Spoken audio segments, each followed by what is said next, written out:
మాటకి మాట ఎదురు మాట్లాడుతూ ఆదిత్య చంప పగలగొట్టిన ఆనంది. అవునండి, రాబోయే కథలు అయితే చాలా చాలా ఇంట్రెస్టింగ్ అయితే ఉంటుంది. మీకు కనుక ఈ వీడియో నచ్చితే వీడియోకి ఒక లైక్ చేయండి, సబ్స్క్రైబ్ చేసుకోవడం అస్సలు మర్చిపోకండి. వీడియో స్కిప్ చేయకుండా చూడండి, చాలా చాలా బాగుంటుంది అనమాట.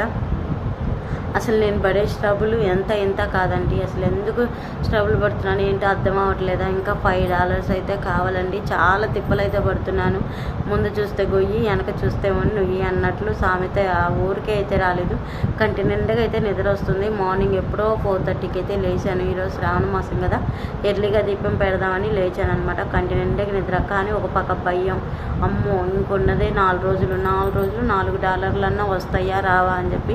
నిజంగా అండి, ఒకప్పుడు రోజుకి $4, $5, $10 వచ్చే నా ఛానల్ అసలు చూడండి ఎంత పరిస్థితిలో ఉందో మీరే అర్థం చేసుకోండి. అందుకే అండి మిమ్మల్ని ఇంతగా రిక్వెస్ట్ చేస్తున్నాను, స్టోరీలు చెప్పిపోతా. సో ప్లీజ్ అండి సబ్స్క్రైబ్ చేసుకొని సపోర్ట్ చేయండి. మీ సపోర్ట్ నాకు చాలా ఇంపార్టెంట్ అండి. అక్కడ హైప్ అనేది వచ్చింది కదా, హైప్ మీద పాయింట్లు అంటే ఇవ్వండి అండి. కొంచెం వీడియో అన్న సపోర్ట్ ఇంకా 10 మందికి అయితే వెళ్తుంది. లేట్ చేయకుండా వీడియోలోకి అయితే వెళ్ళిపోదాము. ఇంకా ఆనంది అయితే ఆదిత్య కోసం ఎదురు చూస్తూ ఉంటుంది. ఆదిత్య రానే వస్తాడు అలెక్యని తీసుకొని వచ్చిన ఆదిత్యకైతే ఒక్కసారిగా షాక్ ఇస్తుంది ఆనంది. ఇంక ఇంట్లో నుంచి వెళ్ళిపోవటానికి బ్యాగ్ సర్దుకొని వెళ్తూ ఉండగా ఇంకా ఆదిత్య, ఆగు ఆనంది, ఎక్కడికి అంటే ఎక్కడి నుంచి వచ్చానో అక్కడికే వెళ్తున్నాను ఆదిత్య గారు.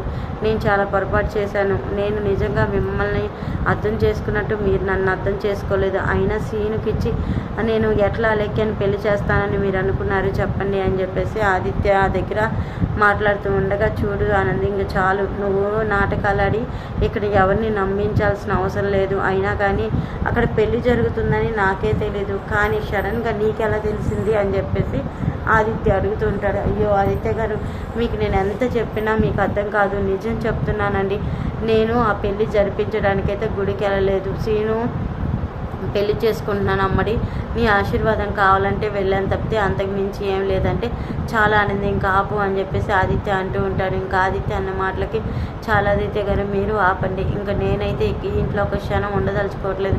ప్రతి క్షణం మీకు నా మీద అనుమానం డౌట్ ఉన్నప్పుడు నేను ఇక్కడ ఉండి ఏం ప్రయోజనం. మీరు అలెక్యని మళ్ళీ పెళ్లి చేసుకొని ప్రశాంతంగా ఉండండి అని ఆనంది అంటూ ఉంటుంది. ఆదిత్య అయితే ఇంకా ఆనందిని ఆపుతుండగా ఆదిత్య గారు పక్క లేకండి అని ఆనంది అంటూ ఉంటుంది. లేదా ఆనంది, నేను లేకుండా అని చెప్పి అనగానే ఆదిత్య గారు ప్లీజ్ పక్కకి లేకండి అని ఆనంది అంటూ ఉంటుంది. లేదా ఆనంది, నువ్వెంత చెప్పినా నేను లేకుండా అనగానే ఆనంది అయితే కోపంతో చెంప పగలగొడుతుంది ఆదిత్య అయితే ఒక్కసారిగా షాక్ అయిపోతాడు. ఏ ఆనంది అని చెప్పేసి అంటూ ఉంటాడు. ఏంటి, కట్టుకున్న భార్యకి విలువైన నీలాంటి మొగుడు నాకు అవసరం లేదు, నేను వెళ్ళొస్తా అని చెప్పేసి ఆనంది అయితే వెళ్ళిపోతూ ఉండగా సునంద అయితే ఆగమ్మ ఆనంది అని చెప్పి అంటూ ఉంటుంది. ఎక్కడికమ్మా నువ్వు వెళ్ళాల్సింది, ఇదిగో ఈ సుప్పనాతి సూరకనక్క, వెళ్ళు, బయటికి వెళ్ళు, సీను గారి చేత తాళి కట్టించుకున్నావు కదా, వాడితోనే వెళ్ళి జీవించు అని చెప్పేసి అంటూ ఉండగా నేనెందుకు వెళ్తాను, వాడు తాళి తెంపి అక్కడ పడేశాను కదా అని చెప్తూ ఉంటే, పవిత్రమైన భారతదేశంలో పుట్టి నువ్వు పవిత్రమైన తాళిని తెంపేసి అక్కడ పడేసావు అంటే నేను ఎలాంటి ఆడదనాలో నాకే అర్థం కావట్లేదు.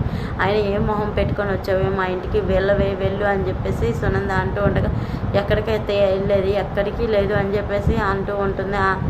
ఇంకా అలెక్య అన్న మాటలకైతే సునందకైతే కోపం రగిలిపోతూ ఉంటుంది. అలెక్య బ్యాగ్ అయితే బయటికి ఇసిలేసి అలెక్యని కూడా బయటికి నెట్టేస్తూ ఉంటుంది. చూసి ఆదిత్య మమ్మీ అని చెప్పి అంటూ ఉంటాడు. ఏంటి ఆదిత్య, ఇన్ని రోజులు నీ మాటకు విలువిచ్చి నేనేమి విషయాల్లో ఇన్వాల్వ్ అవ్వకపోయినా కానీ నువ్వు ఏదో ఒక విషయంలో అలెక్యకి సపోర్ట్ చేస్తూనే ఉన్నావు అని చెప్పేసి అంటూ ఉండగా, లేదు మమ్మీ, ఇదొక్కసారికి నా మాట వినండి. అలెక్య పాపం స్రవ్ లేకుండా సీనుగాడు అయితే తాళి కట్టాడు. అది అలెక్య ప్రమేయం లేకుండా తాళి కట్టాడు కాబట్టి అక్కడ చెల్లుబాటు కాదు కదా అని చెప్పి ఆదిత్య అంటూ ఉంటాడు. అవును ఆదిత్య, నువ్వు చెప్పి కరెక్టే, కానీ అక్కడ అలెక్య స్రవ్ లేదని నువ్వెలా ప్రూఫ్ చేయగలవు అని చెప్పేసి అనగానే ఆనంది అక్కడే ఉందని చెప్పి ఆనందికి వెళ్ళి చూపిస్తూ ఉంటాడు. ఆనంది అయితే ఆదిత్య గారు ఏంటి నాకెళ్ళి చూపిస్తూ ఉన్నారని చెప్పేసి ఆలోచిస్తూ ఉండగా ఆనంది అయితే ఒక పేపర్లో అయితే ఇంకా పసుపు కుంకుమ అన్నీ వేసుకొని అయితే ఇంకా ఏం చేయాలో అర్థం కాక అలాగే ఆలోచిస్తూ ఉంటాడు. చూసారు కదండి, నాకు నిద్ర వస్తుంది. నిద్రలో అయితే నేను స్టోరీ ఏం చెప్తానో నాకే అర్థం కావట్లేదు. నిజంగా అండి,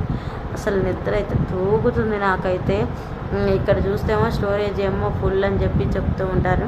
ఇంకా అలెక్యని ఇంటికి తీసుకెళ్ళిన సీను అయితే అలెక్య చేత పనులు చేపిస్తూ 30 తిప్పలు నీళ్ళు అయితే తాపిస్తూ ఉంటాడు.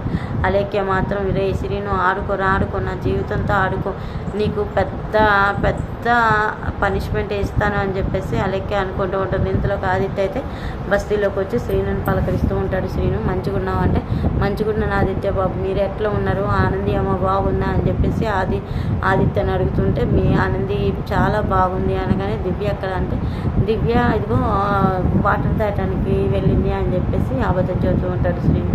ఇంట్లోకి అయితే దివ్య వస్తూ ఉంటుంది. ఆదిత్య అని చెప్పి ఆదిత్యాన్ని కౌగిలించుకోబోతుండగా ఆనంది అయితే ఆదిత్యని అడ్డుపడుతూ ఉంటుంది. ఆనంది